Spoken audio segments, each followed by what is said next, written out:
देखिए, मैं यहाँ पर all India Muslim personal law board ने कल परभनी में जो हमारे पूरे मुल्क में इस वक्फ अमेंडमेंट एक्ट के खिलाफ जो एक प्रोटेस्ट का ऐलान all India Muslim personal law board ने किया, कल हमारी एक बहुत कामयाब पब्लिक प्रोटेस्ट मीटिंग हुई परभनी में, और इसीलिए हम यहाँ पर औरंगाबाद भी आए थे आप लोगों से मिलने के लिए। अब आपको सवाल है तो पूछिए, और पूरा तफसील प्रोटेस्ट का प्रोग्राम जनरल सेक्रेटरी साहब कासिम रसूल साहब आपको बताएंगे। जी, अभी जो भारत पाकिस्तान का जो मसला चल रहा है, युद्ध होने की कगार पर यह सब आ चुका है, क्या भूमिका है आपकी? नहीं, देखिए, ऐसा मत बोला करिए। आप और हम जाके युद्ध नहीं लड़ने वाले हैं, वो सरकार तय करेगी, और हमको ऐसा लूज टॉक नहीं करनी चाहिए। ये गवर्नमेंट तय करेगी, मगर हमारा एक ही गवर्नमेंट से डिमांड है कि ये जो मोदी सरकार की जो डिटेरेंस पॉलिसी है उसको दोबारा उनको देखने की ज़रूरत है, क्योंकि सर्जिकल स्ट्राइक हुआ और फिर बालाकोट हुआ, और देश को ये बताया गया था कि अब इसके बाद ये लोग इस तरह की हरकत नहीं करेंगे, मगर फिर कर रहे हैं। और रीसी एक मुकाम है वैष्णो देवी के पास, पिछले साल जुलाई में 60 टूरिस्ट को मारे थे वहाँ पे। तो ये डिटेरेंस पॉलिसी देखने की जरूरत है। और ऑल पार्टी मीटिंग में पूरे अपोजिशन ने गवर्नमेंट को कहा कि आप एक्शन लीजिए, जो आप सही समझते हम सपोर्ट करेंगे, ताकि मरने वाले परिवारों से इंसाफ हो सके और ये दोबारा ऐसी हरकत नहीं होना। तो हम लोग तो पूरा गवर्नमेंट को सपोर्ट करें कि वो क्या एक्शन लेंगे, वो गवर्नमेंट बताएगी, हमको नहीं मालूम, आपको मालूम, तो गवर्नमेंट तय करेगी। मगर हमारा मानना यह है कि पाकिस्तान में ये मौजूद हैं, ये टेररिस्ट, उनको वहीं से सपोर्ट किया जाता, उनको तैयार किया था, फाइनेंस किया जाता, और अनफॉर्चुनेटली वो बॉर्डर क्रॉस करके आए, पहलगाम तक आ गए। तो और चाहे 26/11 का हो, पाकिस्तान से आए थे, उस वक्त भी वो लोग डिनाई किए, पहले हम नहीं किए। जब अजमल कसब पकड़ा गया तो उनको एक्सेप्ट करना पड़ा। तो अब गवर्नमेंट क्या एक्शन लेगी वो गवर्नमेंट के ऊपर है, गवर्नमेंट वो तय करेगी, हम तो नहीं बोल सकते। मगर इनके खिलाफ तो ये हमारा मानना ये है कि ऐसे टेररिज्म को रोकने की ज़रूरत है और सख्त कार्रवाई करने की ज़रूरत है, क्योंकि कोई भी, आपको तो पहले किसी को जान लेने का इख्तियार नहीं है, दूसरा आप हमारे वतन में आकर आप जो इनोसेंट टूरिस्ट हैं उनका समुदाय पूछकर, उनका रिलीजन पूछकर उनको गोली मारना, ये बदतरीन हरकत है ये। और पाकिस्तान इन चीज़ों को रोकना ज़रूरी है। पाकिस्तान ये समझना ज़रूरी है कि आप किस देश के खिलाफ ये कार्रवाई कर रहे हैं। उनका जो एनुअल बजट है, हमारी मिनिस्ट्री ऑफ डिफेंस का बजट उससे बढ़ के है, और वो लोग जो है भारत से उनका टाइम आधा घंटा पीछे है। उन्होंने आधा घंटा पीछे नहीं है, उन्होंने 30 साल पीछे है भारत से। और वहाँ के जो पॉलिटिशियन जो ये क्या बोलते हैं, बड़बड़ापन बोलते हैं ना, ये बकबक कर रहे हैं ना, मत करो ऐसा। आप ये ठीक नहीं है। आपके घर में आप इन शैतानों को पाल रहे हैं। आपके पास बलूचिस्तान का मसला है, आपका टीटीपी का मसला है, आप उसको देखो। आप क्या बना सकते हैं वहाँ पे? दवाएं नहीं बना सकते, मलेरिया की दवा नहीं बना सकते, तुम क्या बात कर रहे हैं आप? तो ये इस तरह के जो बातें कर रहे हैं वो लोग, ये ठीक नहीं है। सवाल है, सिंधु का पानी जो, हाँ, सिंधु नदी का पानी जो है रोकने का निर्णय भारत सरकार ने लिया, उसको उत्तर दिया कि हम बम डाल देंगे जो भुट्टो है। दोनों मुद्दों को कैसे देखिए, वो उन्होंने जो है अभी राजनीति में आए हैं, उनको ये सोचना पड़ेगा कि उनकी अम्मा को किसने मारा। टेररिज्म तो मारी ना उनकी वालदा, उनको अगर वो समझ में नहीं आ रहा तो क्या समझाएंगे उनको भी? भाई, जिसकी माँ को उसी के होम ग्रोन टेररिस्ट ने मार दिया, तो वो बात समझो ना तुम। आपकी माँ को जब गोली मारा तो टेररिज्म है, और हमारे बेटियों को, माओं को जो मारे, टेररिज्म नहीं है क्या वो? तो उनको समझने की जरूरत है वो बात को। तो जहां तक इंडस वाटर ट्रीटी का सवाल है, देखिए, ये वर्ल्ड बैंक ने एग्रीमेंट करा था 1960 में, मगर अब गवर्नमेंट डिसीजन लिया, ठीक है, मगर हम पानी कहाँ रखेंगे? पानी कहाँ रखते भाई, पानी रखने की जगह भी तो ना अपने को, तो हमको वो पानी स्टोरेज की जगह बनाना पड़ेगा, पर तो पानी तो जाना पड़ेगा। तो वो गवर्नमेंट डिसीजन लिया है, ठीक है, हम उस पर गवर्नमेंट का फैसला है, कैबिनेट कमेटी ऑन सिक्योरिटी में गवर्नमेंट डिसीजंस लिए, हम उसको मानते हैं। देश में हिंदू और मुस्लिम में झगड़ा लगाने के लिए समुदाय पूछकर मारा गया, ऐसा लगता है? बिल्कुल बिल्कुल, देखिए वही तो हम कह रहे हैं कि आईएसआई हो या आईसिस हो, आईसिस खुरासान हो, या फिर आपके जो डीप स्टेट है या एस्टेब्लिशमेंट है पाकिस्तान का, वो तो यही चाहते हैं कि इस देश में हमेशा के लिए हिंदू मुसलमानों के झगड़े चलते रहे। तो इसीलिए उन्होंने हरकत की, और उनका वहाँ कश्मीर में जाकर नॉन मुस्लिम को, हमारे हिंदू भाई बहनों को मारने का मकसद एक ही था कि कश्मीर को ये बताना चाह रहे थे कि यहाँ कोई नॉन मुस्लिम नहीं आ सकता। तो उनका मकसद वही है। तो हम पूरे देशवासियों से अपील कर रहे हैं कि आप ऐसे वक्त पे, अपनी पॉलिटिकल डिफरेंसेस होंगे, मगर आप उन लोगों को कामयाब होने मत दीजिए जो इस देश को कमज़ोर करना चाहते हैं, इसकी यूनिटी को कमज़ोर करने करके। कश्मीर पर जैसा कि नाम लेकर मारा गया कहा जा रहा है, तो उसी तरह से अब मुल्क में हिंदू मुस्लिम किया जा रहा है। बीजेपी लीडरान जो है तो नाम लेकर पूछ कर मार रहे हैं। दादर का वाकया सामने आया है। तो ठीक है, वो जो कर रहे गलत कर रहे, वो लोग मुल्क के मुफाद में काम नहीं कर रहे, हम उसका मजम्मत करते, कंडेम करते हैं। अब आपके ही डिप्टी चीफ मिनिस्टर महाराष्ट्र के, वो खुद बोल रहे कि वो जो बच्चा जो जान दे दिया अपनी, आदिल, वो तो अपनी जान दे दिया ना। वो कहाँ देख रहा था कि मुसलमान हिंदू देख रहा, इंसान को देख रहा था। वो जान बचाने के लिए वो टेररिस्ट से वेपन छीनने की कोशिश किया, उसको मार दिए। तो ये जो अगर हमारे देश में से कोई कर रहा है गलत है, ये इसको हम कंडेम करते हैं। सरकार ने जो अल्टीमेटम दिया था कि जितने भी पाकिस्तानी उनको पाकिस्तान भेजा जाए, वो चले जाए, मगर यहाँ की राज्य सरकार में जो है देवेंद्र फडणवीस बोल रहे कि पूरे गए, और एकनाथ शिंदे जी बोल रहे 160 अभी बाकी है। मेरे को नहीं मालूम है, ये तो गवर्नमेंट बोल रही है। युद्ध कितना महंगा पड़ेगा भारत में? अरे भाई, अभी गवर्नमेंट को छोड़ो ना, ऐसा लूज टॉक मत करिए। गवर्नमेंट का डिसीजन होगा, गवर्नमेंट पूरा सोच के फैसला करेगी।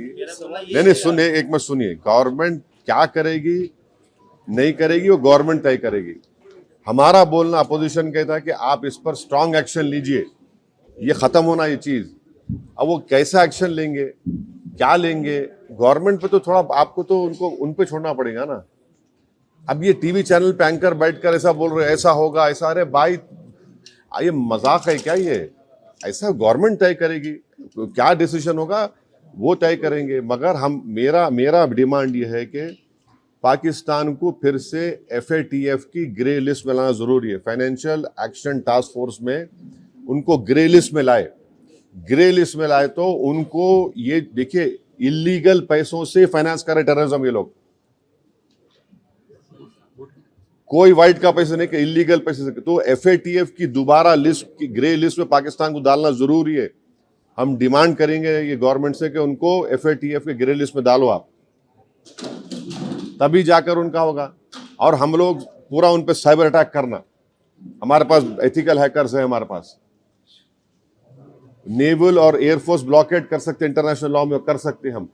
और अगर कल कोई एक्शन गवर्नमेंट लेगी तो यूनाइटेड नेशन का कानून है आर्टिकल 51, जो सेल्फ डिफेंस में आपको राइट देता, और नॉन स्टेट एक्टर्स के खिलाफ भी आप एक्शन ले सकते। तो ये सब चीजें हैं। और भारत के संविधान में आर्टिकल 355 है। 355 के तहत कोई स्टेट में अगर एक्सटर्नल एग्रेशन होता तो सरकार की जिम्मेदारी उसको रोकने की। शहीद अफरीदी ने ऐसा स्टेटमेंट किया है, भारत खुद भी अपने लोगों को मारता है और फिर बाद में हमारे ऊपर नाम लेता है। कौन है जी इन्हें? शहीद अफरीदी कौन है इन्हें? नाटक है क्या ये? छोड़ो ना, तुम क्या जोकरों का नाम ले रहे मेरे सामने, छोड़ो ना इन लोगों को। क्या बाहर उनको जो प्रोटेस्ट करने जा रहे हैं कैसा है उसका? हाँ, बहुत अच्छा है। कल परभनी में इतना शानदार मीटिंग हुआ, आप नहीं देखे फोटो? देखिए ना फिर। तो क्या आगे अब वो सब हमारे सदर साहब आए हुए हैं, आपको तफसील सुनाएंगे।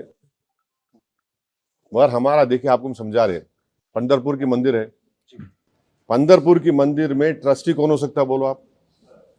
हिंदू हो सकता ना, नॉन हिंदू नहीं हो सकता ना। अब उसमें हम कोई बोले नहीं नॉन हिंदू को बनाओ, वो तकलीफ होती नहीं होती? हम भी वही बोल रहे हैं। वक्फ बोर्ड में क्यों आप बनाना चाह रहे हैं नॉन मुस्लिम को? आपका उधर फेथ है, आपका मामला है, तो हमारा भी तो है ना। हम कहाँ अलग है? रिलीजन है ना, वो रिलीजन है तो हमारा भी तो रिलीजन है। आप पंदरपुर में अगर नॉन हिंदू को नहीं बना सकते तो वक्फ बोर्ड में कैसे बनाएंगे आप दो को, या पूरा मेजोरिटी बना सकते? क्या बोलो आप? लेकिन बनाया नहीं जाता, लेकिन प्रावधान तो है, बन भी सकता अरे क्या बन सकता नहीं? कानूनी सुनिए सुनिए, देखिए आपको नहीं मालूम, मैंडेटरी दो को बनाने का है और दूसरे सेक्शन में रिलीजन न्यूट्रल है, तो बढ़ के भी बना सकते हो लोग। दो को तो मैंडेटरी बना ही नहीं, बना है नॉन मुस्लिम को, कैसे बनाएंगे आप? भाई मेरा आर्टिकल 26 के तहत मेरे को ये राइट है कि मैं अपने पसंद के रिलीजियस चैरिटेबल इंस्टीट्यूट को कायम करो, और वक्फ प्योर रिलीजियस इंस्टीट्यूशन है और हम उसको कायम करें, उसको एडमिनिस्टर करने का राइट आर्टिकल 26 मेरे को दे रहा है। मूवेबल इमूवेबल प्रॉपर्टीज को लेने का राइट मुझे आर्टिकल 26 दे रहा है। आर्टिकल 14 का वायलेशन नहीं है कि आप वहां पे कर रहे और मेरे को बोल रहे ऐसा करो। आर्टिकल 15 का वायलेशन है, फ्रीडम ऑफ रिलीजन का वायलेशन है आर्टिकल 25 का। ऐसा कैसा होगा बताइए आप? और एक बात बताइए ना, आप लोग पूछते क्यों नहीं? आप लोग मीडिया वाले डर रहे कहीं को, मेरे को समझ नहीं आ रहा। महाराष्ट्र के ये कानून से भारत का सबसे बड़ा दौलतमंद जो आदमी है, जो खोजाओं के यतीम खाने पे अपना महल बना लिया, सेक्शन 2C के तहत वो मालिक बन गया आज की तारीख में। नरेंद्र मोदी ने जो कानून बनाया, सेक्शन 2C पढ़ो आप, any trust form before this act and after this act will not be Waqf property. क्यों? और आगा खानी को क्यों लेके आए? आगा खानियों से मोहब्बत पे यहाँ पे नहीं लेके आए। अगर आगा खानियों की मोहब्बत पे लेके आते तो नरेंद्र मोदी जाके जकिया जाफरी से मिलते थे, वो आगा खानी है। ईसान जाफरी को काट के उनके जिस्म को जला दिया गया था। आगा खानियों को इसलिए लेके आए ताकि वो जो ट्रस्ट से वो जमीन खरीदे, यतीम खाने खरीदे, उसको लीगलाइज करना। आप मेरे को बताओ, बीजेपी के पैम्फलेट में लिखा हुआ है कि 70% वक्फ प्रॉपर्टीज पे इंक्रोचमेंट हो गया। अगर 70% है तो आप लिमिटेशन एक्ट अप्लाई करके उनको ओनर क्यों बना रहे? आप ओनर बना रहे ना उनको। आप देखो उनका पैम्फलेट पढ़े आप लोग, एक 4 पेज का, एक 15 पेज का बुकलेट, बकवास लिखे रहे उसमें, खुद अपने आप को वो कर रहे, कॉन्ट्रडिक्ट कर रहे। लिमिटेशन एक्ट का मतलब क्या है? 12 साल जो वहां पे बैठा हुआ है एंक्रोचमेंट करके, उसको आप मालिक बना दिए। आज मालिक बन गया वो। इवैक्यू वक्फ प्रॉपर्टीज है, इवैक्यू वक्फ प्रॉपर्टीज को आप निकाल के गवर्नमेंट कस्टडी में दे दिए, तो हम वक्फ बोर्ड का नुकसान हो गया ना।